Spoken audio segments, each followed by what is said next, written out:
I am Professor Arvind Kumar Jha from School of Education, IGNOU, New Delhi. I'll be talking about John Dewey, the educational philosopher. In this video, we will discuss 3 points mainly. First, we'll try to recapitulate the relationship between education and philosophy. Then I'll discuss on educational thoughts of John Dewey. And while discussing John Dewey, I'll analyze and reflect on the concept and educational thoughts of John Dewey. We, in the last video, came to know that philosophy is love for knowledge and wisdom. And in this sense, wisdom is not confined to knowledge only, but the value and the reality as well. And we also discussed as a discipline, what are the things that we study in philosophy? And we came to the conclusion that in philosophy, we study epistemology, ontology, axiology, metaphysics, socio-political philosophy, etc., etc. Now, in this sense, what is philosophy of education?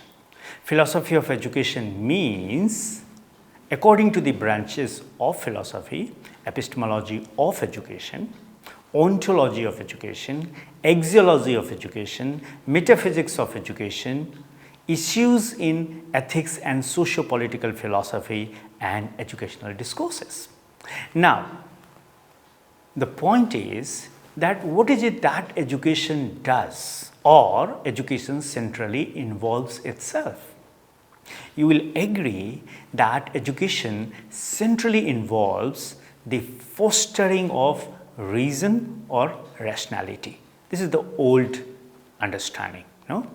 Lately, we understand that education also involves the fostering of emotion or emotionality, right? And lately, many thinkers, many educationists are emphasizing on the relational rationality aspects of education as well. When we were talking about Adams in the last video, we quoted him by saying that education is the dynamic side of philosophy and it is the active aspects of philosophical belief. And that's why both philosophy and education are integrally and interdependently related to each other. And you must have seen that the many philosophers wrote extensively on the topic of education. Why? Why mainly philosophers have written so extensively on education? What is so unique about philosophy? What is there in philosophy which can give to education which other disciplines can't? There are many things that can be cited here, but I'll take only one thing, and that is thinking process. How to know how to think? If suppose somebody asks you, what is education? What do? When you start reflecting on what is education, the very first tool that you need is thinking through mind. And you all know philosophy is the thinking process of life, and education is functional part to materialize that thinking process. So philosophy is not only a professional tool for the educator, but also a way of improving the quality of life, because it helps us to gain a wider and deeper perspective on human existence and the world around us. For example, as a teacher, whatever I do, why do I do that? Can I do it differently? So friends, as far as the philosophy of education is concerned, I would like to state here that philosophy of education is the branch of applied or practical philosophy concerned with the nature, or of education and aims of education, and the philosophical problems arising from educational theory and educational practices. Many things practically you do, but you find, oh, that's not fetching desired result. So what do? You start reflecting on that from theoretical point of view. Is there something that cannot be actually translated from theory to practice? So to my understanding, as far as relationship between philosophy and education is concerned, I'll not say philosophy determines, I'll say philosophy guides the aims and objectives of education. Philosophy helps the education planners to identify and use various aspects of education, like what should be the goal of education? What should be the content and intent of the curriculum at a particular stage? Which method will be the suitable method of teaching? What kind of principles of teaching I should adopt when I decide to teach a particular content or particular concept? Curriculum, the role of teachers and learners as well.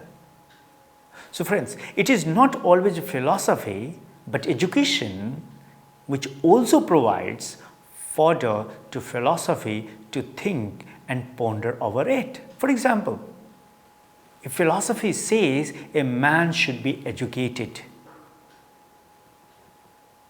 while talking about Plato I said it, then the question, simple question arises, why man should be educated? And if man has to be educated, what should form the content of that education?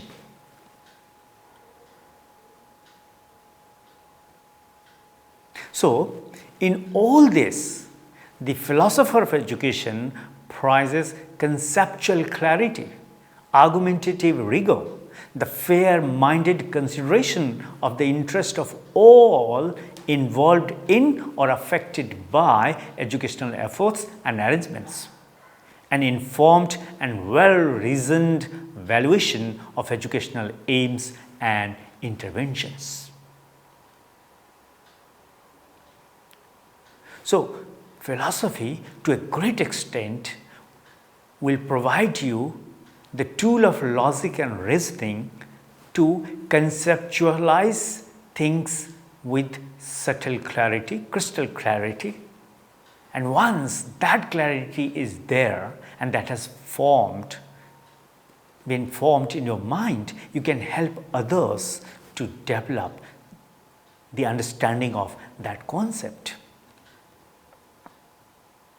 As we discussed in the earlier video, that education centrally involves the fostering of reason or rationality, emotion or emotionality, and more importantly, relational rationality, because human beings are relational beings, then don't you think that the domain of education appears as very, very vast? The issue it raises are almost overwhelmingly numerous and are of great complexity, and the social significance of the field is second to none. And that's why in all times and climes, almost all civilizations have given utmost importance to phenomenon of education. And friends, these features make the phenomena and problems of education of great interest to a wide range of socially concerned intellectuals who bring with them their own favored conceptual frameworks, concepts, theories, and ideologies, methods of analysis and argumentation, metaphysical and other assumptions, and the like. And here comes the need and importance of philosophy and philosophy of education. As a mathematics teacher, many times you will find that what we are studying, they are contradictory to each other. And what do? You apply your logic to come out of the contradictory webs of mathematical ideas. And after understanding that concept, you become a constructor of new knowledge in the domain of mathematics. Friends, keeping all these in mind, I'm going to talk about a person who is known as John Dewey, who was a great philosopher, great educationist, and more importantly, great thinker of the modern age. He is the one, I think, who has written extensively in philosophy and education both. Who has written almost 40 books, who published almost 700 articles in more than 150 journals. Now the question is, what is his concept of education? And what is the foundation of his concept of education? John Dewey's concept on education is based upon the philosophy of pragmatism. Dewey believed that knowledge is the resultant of action, and according to him, as far as the reality of the world is concerned, he very clearly has stated in his different writings that change is the reality of the world. And taking a clue from pragmatism, he has defined education by saying this, that education is the continuous reconstruction of experiences. And that's why, friends, when some of the teacher educators who say that pragmatism advocates there is no reality beyond its practicability, that's half truth, not full truth of pragmatist philosophy. Experience is the essence of pragmatism, and that's why for him education is the continuous reconstruction of experiences. As I said, he has written more than 40 books, but some of the books, if you get time, please do read. For example, Experience and Education, Democracy and Education, and many more. According to John Dewey, what is truth? Truth is an instrument used by human beings to solve their problems. Truth is not a kind of abstract reality which cannot be practiced.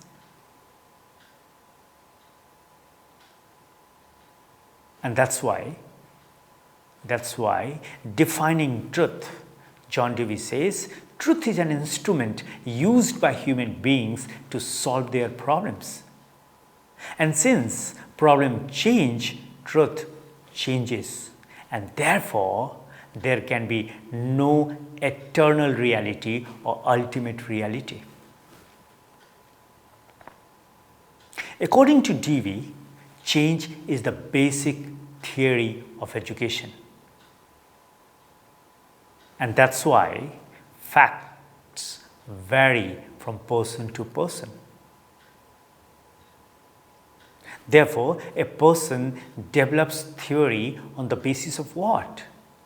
A person develops theory on the basis of consequence of actions and experimentations.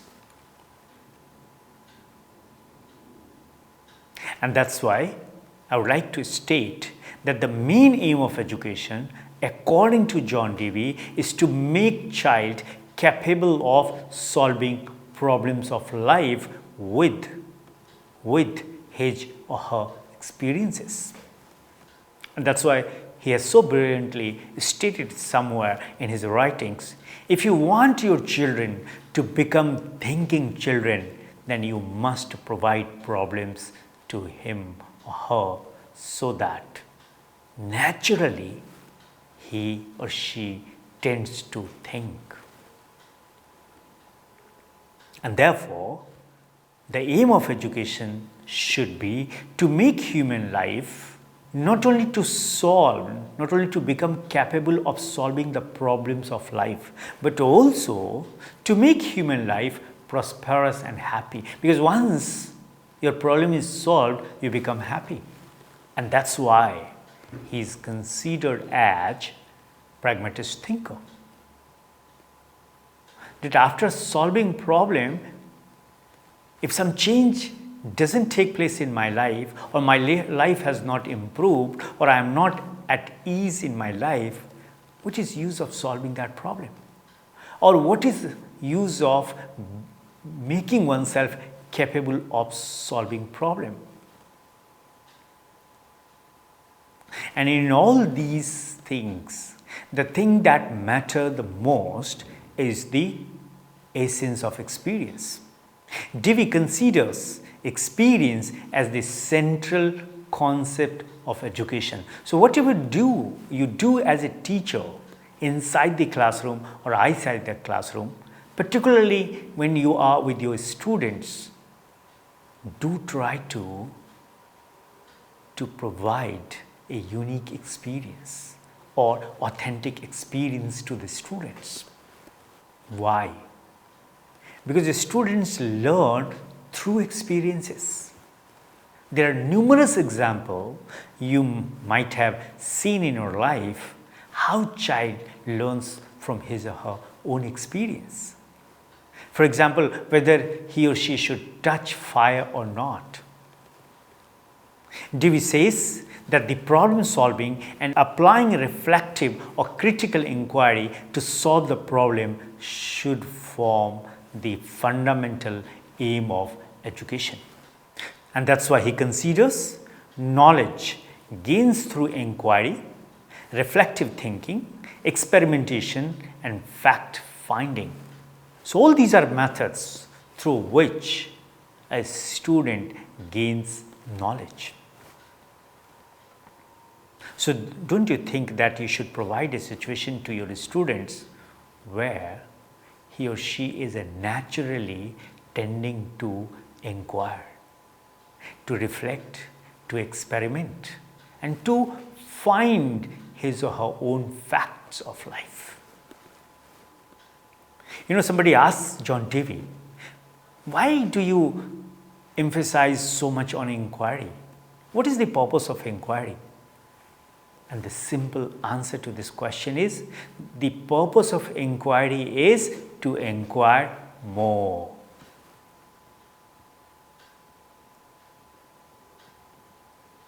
And friends, in all civilizations, in all times and climes, people have given importance to the ultimate truth or ultimate truth of knowledge. No? But for Dewey, there is no ultimate truth of knowledge. More and more scientific inquiry gives birth to new knowledge. And for all these things, time and again, he has advocated for change. And that's why he says change is necessary for individual and social developments. Therefore, education system, methods, etc., should be changed as per the need of the times. And very brilliantly, he has stated, education is for child. The child is not for education. As I advocate, everything is for me and my development. So education is for me, I am not for education. Is that kind of education possible? As a teacher, we all need to think. And once there is a clarity in our thinking, even an iota of that we implement, definitely change will take place. Friends, now let us talk about the concept of democratic society from Dewey's perspective. Democratic society should be established on the basis of what? Should democratic society be established on the basis of political system or electoral system or the system of governance or the system of economy or anything? No. Dewey says democratic society should be established on the basis of education. And therefore, in an ideal society, there should be development of social and communal feelings. Humans as a community, awareness of duties and rights, and more importantly, mutual cooperation. By this time, you must have understood that one of his major contributions is relativism. He believes in relativism as nothing is absolute. Rather, it is a relative as there is always scope for change. So, relative reality is the reality which should matter the most in anybody's life in general and teacher's life in particular. The knowledge that you are teaching today, not necessarily tomorrow, that knowledge will remain a valid knowledge. There are numerous examples which can be cited in favor of this argument. John Dewey believes in, along with pragmatism, in instrumentalism as well. And he believes in instrumentalism as the objects are the existence to make the work done. And that's why he says, to materialize ideas, we need tools, we need instruments. So in view of all these discussions, John Dewey can be regarded as a pragmatist, instrumentalist when he is talking about communal feeling as human beings. You can call him a humanist. When he says that nothing is absolute, you can call him a relativist. And when he says that you gain knowledge through experimentation, you can call him experimentalist. And one should be ready to face the consequence of one's action. You can also call him the consequentialist. Now, I'll be talking about, on the basis of this, that what kind of ideas we can infer for curriculum and methods of teaching. As I mentioned, Dewey suggested that the curriculum should be determined by child's instincts and abilities. The need, abilities and interest of the child needs to be emphasized in the curriculum. For example, maybe at the higher level, I am less interested in mathematical contents. I may be interested in history of mathematical knowledge, or the genesis and generation and construction of mathematical knowledge. Don't you think those things should be incorporated in the syllabus? He advocated that the curriculum should be child-centered, or you can call it student-centered. He believed that curriculum should include social issues as the child is a part of society, and ultimately the product of education should work for the development of the society. And that's why he has stated 4 principles of formation of the curriculum. What are those? The 4 principles are utility, number 1, flexibility, number 2, experimental, number 3, and related to life, number 4.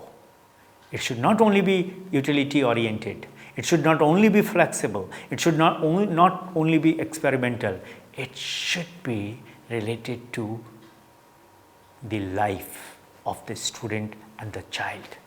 Something which is not related to the student and child, it's a very obvious the child will not develop any interest in that. So the principles clarify that curriculum should be the utility of the child. It can be changed as and when there is the need. Provides ample scopes to the child to gather experiences, and every activity in the curriculum should be suitably linked with the life of the child. And that's why Dewey emphasized on making the curriculum integrated in approach and using methods like learning by doing, field visit, project, problem solving, inquiry, and problem-based learning, experimentation, observation, critical analysis, debate and discussions in the teaching learning process. Now, few minutes I'll devote on impact on modern education. We are very clear now that John Dewey's concept of education is based upon the philosophy of pragmatism. So what's this impact on modern education? Dewey believed that knowledge is a resultant of action. So more the action, more the knowledge. And the second powerful impact that is there on modern education is his concept of reality, where he stated that change is the reality of the world. And while defining education, he very clearly stated that education is the continuous reconstruction of experiences. And that's why it can be said that John Dewey's philosophy of education has a great impact on the present education system. Present education process emphasizes on creating or constructs knowledge through experiences of the child.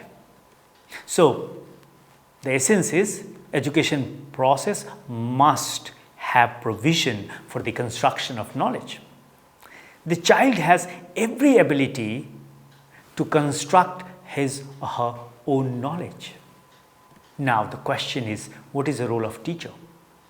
Teacher must help the child to construct his knowledge or her knowledge by using the experiences gained by the learner from his or her interaction with the environment, his or her interaction with the family, his or her interaction with the peers, his or her interaction with the society, playmates, etc.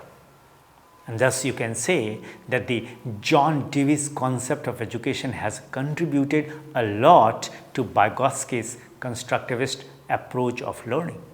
And therefore, I would like to state that Dewey should be viewed as unorthodox realist with respect to both general metaphysical debates about realism and with respect to debates about human knowledge and knowing. And we all are concerned with the phenomenon of knowledge and knowing. Dewey's epistemology, Dewey's metaphysics, and Dewey's logic have opened a new door for all those who are committed to understand the problem of knowledge and knowing in holistic, realistic perspective. So the goal of Dewey's philosophy as education is to release the human potential for growth. Growth through what? Growth through freedom, growth through creativity and dialogues. And therefore, for him, the all-inclusive ideal, the greatest good. Now, I would like to end this discussion by two famous quotations of John Dewey related to education. He has very emphatically stated that education is not preparation for life, education is a life itself.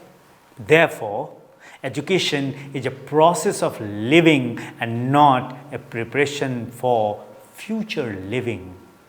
Friends, I end my discussion by thanking you for your patience listening and patience watching. Thanks again.